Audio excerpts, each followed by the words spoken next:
संघर्ष चल रहा था, आखिरकार हनुमान बेनीवाल की सरकार के साथ लंबे टाइम से लड़ाई थी, उसको हाईकोर्ट ने आज क्लीन चिट दिया। नेताजी एसआई की भर्ती रद्द हुई है, इसको लेकर क्या कहेंगे? राजस्थान के जवानों की जीत है, राष्ट्रीय लोकतांत्रिक पार्टी की जीत है, print media, electronic media, social media और तमाम मेरे छोटे भाइयों का जिनका सहयोग रहा, उन सब की जीत है। अगर हाईकोर्ट का फैसला खिलाफ आता तो हम दिल्ली कूच करते और सरकार की ईंट से ईंट बजा देते। और आरएलपी हमेशा आगे भी पेपर माफियाओं के खिलाफ, बजरी माफियाओं के खिलाफ, पर्यटन भू माफियाओं के खिलाफ लड़ती रहेगी। और पेपर लीक की घटनाएं राजस्थान में नहीं हो, इसके पुख्ता प्रबंध करें, नया कानून बने और यूपीएससी की तर्ज पे आरपीएससी का पुनर्गठन हो।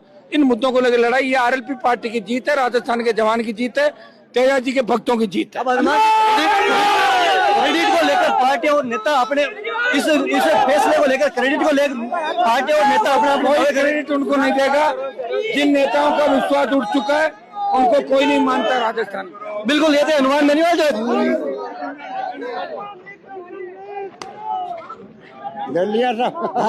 जो फिल्टर फाड़ बाबा हाथ थाने फाड़ू ला लो।